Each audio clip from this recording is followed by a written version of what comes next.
أعوذ بالله من الشيطان الرجيم بسم الله الرحمن الرحيم الحمد لله رب العالمين والصلاة والسلام على أشرف الأنبياء والمرسلين وعلى آله وصحبه أجمعين سبحانك لا علم لنا إلا ما علمتنا إنك أنت العليم الحكيم ولا حول ولا قوة إلا بالله العلي العظيم. Pertamanya, radina billahi rabba, kami redha Allah Tuhan kami, wa bil islami dina, Islam cara hidup kami, wa bi Muhammadin nabiyyan wa rasulah, dan kami senang hati Muhammad sallallahu alaihi wasallam adalah seorang nabi dan juga rasul. Pertamanya, hari ini bersyukur kehadrat Allah Subhanahu wa taala kita dapat bertemu lagi, dan hari ini insya-Allah saya telah menemui sebuah buku. Buku ni sekitar tahun 1398 dan dicetak semula pada 1978. Cetakan pertama dia kitab ni, okey, yang diberi nama Hudud, suatu analisa mengapa hukum hudud dilaksanakan, karangan Dr. Harundin. Kitab ini ataupun buku ini lebih kurang dalam 42 muka surat sahaja. Kita nak tengok review sikit buku karangan Dr. Harundin. Bismillahirrahmanirrahim. Beginilah buku karangan Dr. Harundin, iaitu Hudud Pelaksanaan Islam suatu analisa mengapa hukum hudud dilaksanakan. Begini kitabnya lama ni saya jumpa dekat rumah mak ayah saya dalam rak buku. Jadi saya tengok dan saya rasa saya nak baca sikit. Okey, kita tengok mula-mula. Hudud, suatu analisa mengapa hukum hudud perlu dilaksanakan, telah dicetak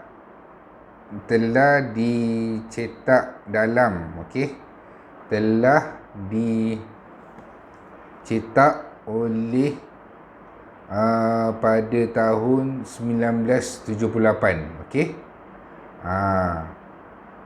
Seminar Pentadbiran Undang-Undang Syariah, Jenayah dan Keluarga Islam Kedah pada 21 Jamadil Awal hingga 23 Jamadil Awal 1398, lama, bersamaan dengan 29 April hingga Mei, hingga 1 Mei 1978. Saya pun belum lahir lagi, oleh Dr. Harundin. Okey. Diterbitkan dekat Kuala Lumpur lah dia punya cetakan ni. Okey. Kemudian kita nak tengok muka surat kedua. Dekat sini dipaparkan wajah Dr. Harundin. Kalau wajah muda ni ditunjukkan, mungkin ramai orang tak kenal. Okey, tapi kalau gambar Dr. Harundin yang zaman moden ni, yang berkala ni, insya-Allah semua orang kenal. Inilah wajah Dr. Harundin. Kita tengok Okey, kat sini dia tulis kata pengantar dia, Alhamdulillah, bersyukur kehadrat Allah atas kejayaan PAS dalam menerbitkan buku kecil yang bernilai ini, yang kita percaya ianya dapat membantu menambah pengetahuan dan menumbuhkan keyakinan yang lebih kuat di kalangan angkatan muda kita terhadap Islam, sambil menolong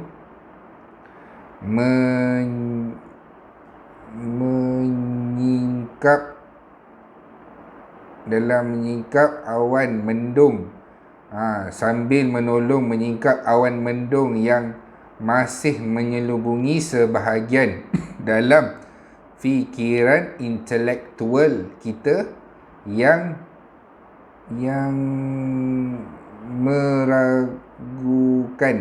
meragukan tentang keupayaan dan kemampuan Islam menyelesaikan dan mengatasi persoalan dunia hari ini. Ini sedikit kata pengantar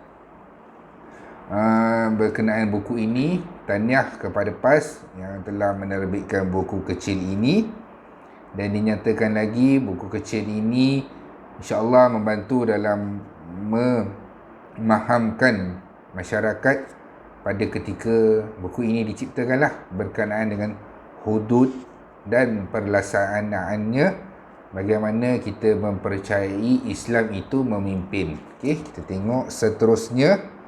Dekat sini ada tulis Bismillahirrahmanirrahim.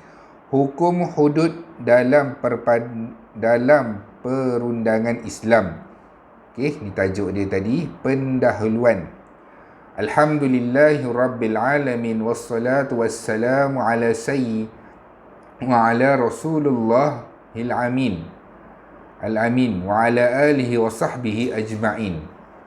Persoalan hukum hudud, dia tu sini, persoalan hukum hudud adalah persoalan yang amat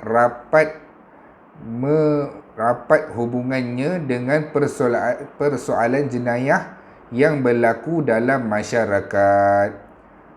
Okey, apabila Islam mewajibkan hukuman hudud dilaksanakan, ini bertujuan untuk membersihkan masyarakat dari perbuatan keji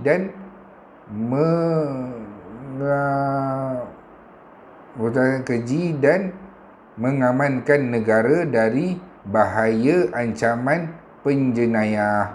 Manusia hari ini telah menolak hukuman hudud dan menciptakan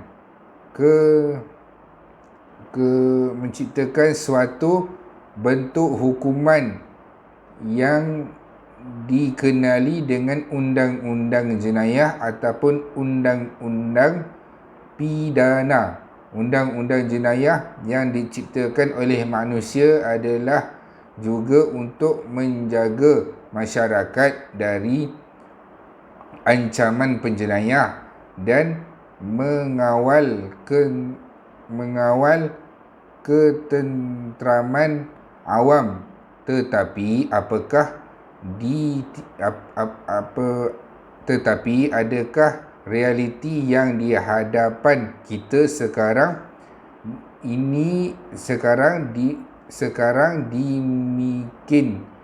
demikian itu hasilnya. Okey. Maaf ya, saya ni Jawi, dah lama tak membaca Jawi, jadi tergagap-gagap sikit. Okey.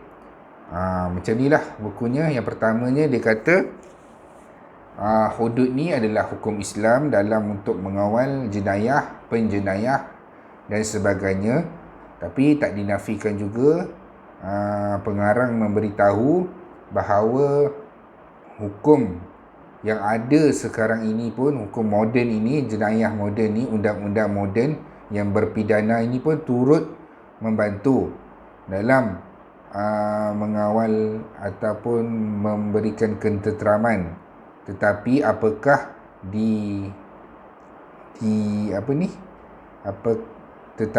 apakah realiti yang di hadapan kita sekarang demikian itu hasilnya? Saya pun tak berapa pasti apakah maksudnya. Mungkin hudud ni sebenarnya kita nak beritahu ataupun hukuman hudud ni ternyata hanya untuk orang Islam saja. Saya tidak berapa mahir, tapi ada pandangan bagi tahu sekiranya orang itu mencuri, dipotong tangan. Orang awam akan faham mencuri itu mesti potong tangan. Tapi bila kita teliti dalam hukum hudud, dia ada peringkat dia. Dia bukannya terus potong tangan. Mula kita akan tanya dulu kepada orang yang mencuri dan dicuri, adakah dia memaafkan, adakah perlu diganti rugi. Dia tidak semestinya mencuri, potong tangan. Macam itulah yang saya faham. Dekat sini kitab ni juga menjelaskan tadi muka surat 1, kemudian dekat sini dia ada bagi tahu berkaitan dengan analisa tentang hukuman lah. Okey, perundangan kita nak tengok lagi. Pengertian hudud dinyatakan di sini. Pengertian hudud perlu dijelaskan terlebih dahulu kerana ianya mempunyai kaitan rapat dengan mengapa hukuman itu perlu dilaksanakan. Dekat sini dia beritahu hudud adalah perkataan banyak jamak, satunya mufrad, disebut hadal hud. Dari segi bahasa Arab bererti sekatan atau sempadan atau tegahan. Ini dia bagi tahu pengertian hudud. Menarik buku ni. Jenis-jenis kesalahan hudud dan hukumannya. Contohnya dekat sini ada tulis mencuri. Mencuri adalah satu kesalahan hudud yang hukumannya mengikut seperti firman Allah Ta'ala. Firman Allah Ta'ala, Bismillahirrahmanirrahim. Was-sariqu was-sariqah faqta'u aydiyahuma jazaan bima kasaba nakalan minallah. Surah Al-Ma'idah ayat 38. Maksudnya orang yang mencuri, lelaki atau perempuan, hendaklah dipotong tangan mereka kedua-duanya sebagai balasan atas perbuatan mereka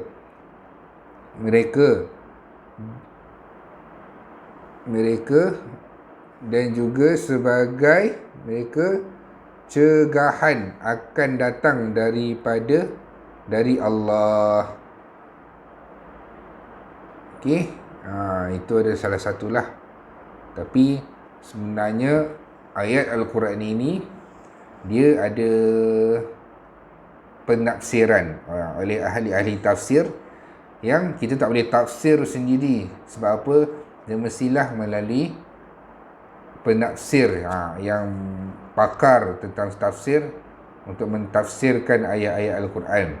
Tidaklah semua orang yang mencuri itu mesti dipotong tangan. Kalaulah orang itu mencuri dan pemilik barang yang dicuri itu kata perlu gantikan ke, ataupun dia memaafkan ke, ataupun ada timbal balik lah daripada orang yang dicuri barang itu.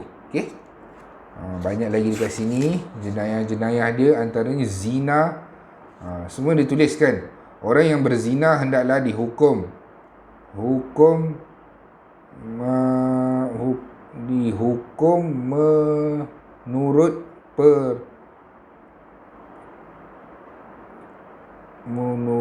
peruntukan Al-Quran. Okey. Orang yang berzina,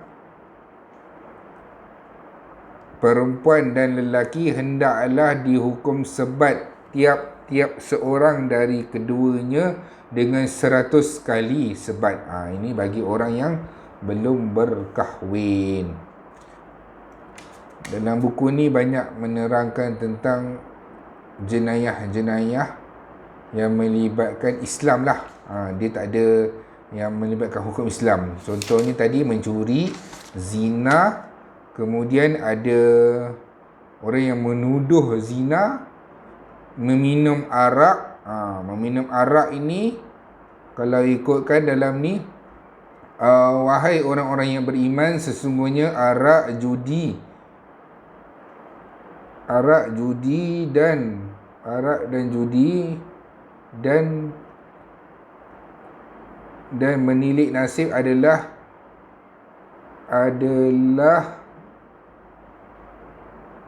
dan apa benda ni saya tak pasti, dan pekerjaan syaitan, maka jua jauhilah semuanya. Dalam ni bagi tahu perbuatan minum arak amat keji, sekeji orang yang menyembah berhala. Abu Hurairah radhiyallahu anhu berkata, Rasulullah sallallahu alaihi wasallam bersabda, di mana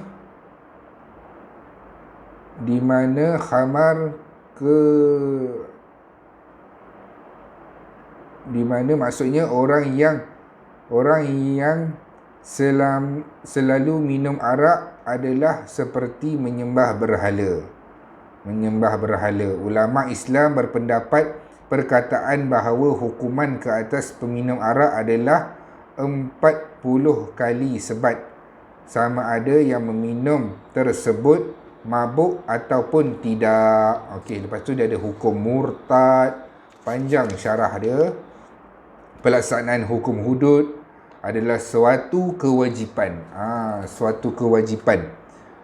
Hudud telah pun diterangkan pengertiannya sebagai suatu siksaan yang telah ditetapkan Allah. Siapa yang menetapkan? Allah yang menetapkan, Tuhan kita, yang wajib dilaksanakan kerana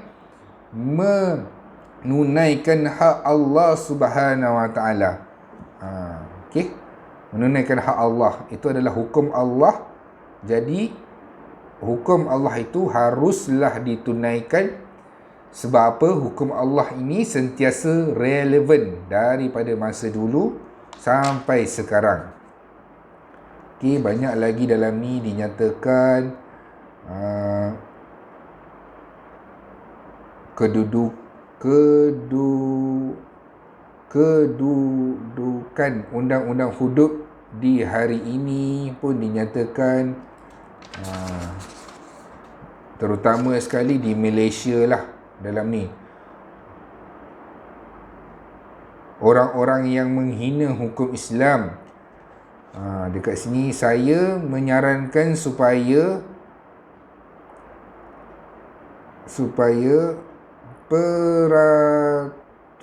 peruntukan tersebut dipergunakan.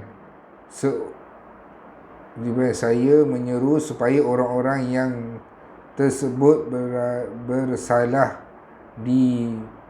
bersalah berdasarkan peruntukan enakmen tersebut dijatuhkan hukuman menyaksama untuk saya pun tak pasti apa perkataan dia ni. Kita kena belajar lagi lah tulisan Jawi. Okey, dekat sini ada tulis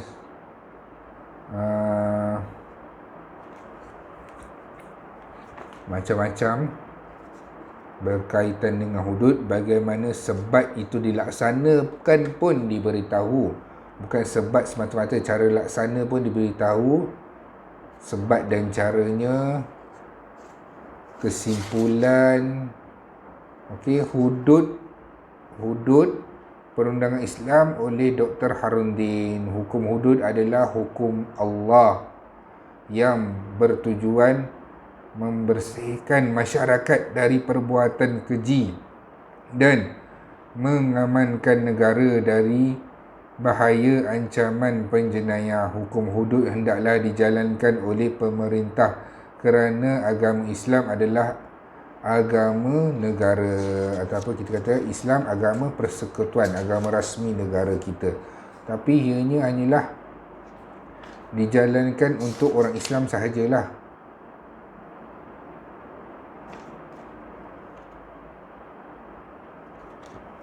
Karangan Dr. Harundin. Kita dah tengok dah kitab yang dikarang oleh Dr. Harundin. Sebuah kitab yang tulisannya lama bagi saya. Okey. Apapun, sebagai orang Islam, apabila kita menceritakan tentang hudud, kita orang Islam, janganlah kita menentang habis-habisan atas sebab faktor parti politik ke dan sebagainya. Kalau kita agama Islam, yang perlu kita ketahui adalah hudud adalah hukum Allah. Kalau kita kata ianya tak relevan pada masa sekarang, ianya tidak boleh diguna pakai, sebab Islam dia relevan daripada zaman Nabi Adam sampai sekarang. Dan apa yang Allah telah tetapkan itu adalah kehendak Allah, kehendak pencipta kita, kehendak Tuhan kita. Bila sebut Tuhan, kita adalah hamba. Hamba yang kena ikut cakap Tuhan, apa yang Tuhan suruh. Jadi hukum yang telah dinyatakan di dalam hudud ini adalah bukan hukum karangan manusia. Ini adalah hukum yang telah Allah tetapkan. Kerajaan Allah yang telah tetapkan. Allah yang telah menetapkan. Jadi kita yang beragama Islam jangan senang keluar daripada bibir kita, daripada tulisan kita, menentang hudud, menentang hukum Islam atas kerana faktor politik dan sebagainya, kerana kita takut itu akan menyebabkan diri kita ini menjadi kafir. Sebab apa kafir? Sebab kita tolak hukum Allah, tolak apa yang Allah perintahkan. Mungkin secara zahirnya kita tidak kafir, tapi demi menjaga iman kita, kita kena berhati-hati dalam menyebutkan sesuatu perkara yang berkaitan dengan agama dan juga berkaitan dengan tauhid kita. Yang baik datang daripada Allah dan yang buruk adalah kelemahan saya sendiri. Assalamualaikum warahmatullahi wabarakatuh.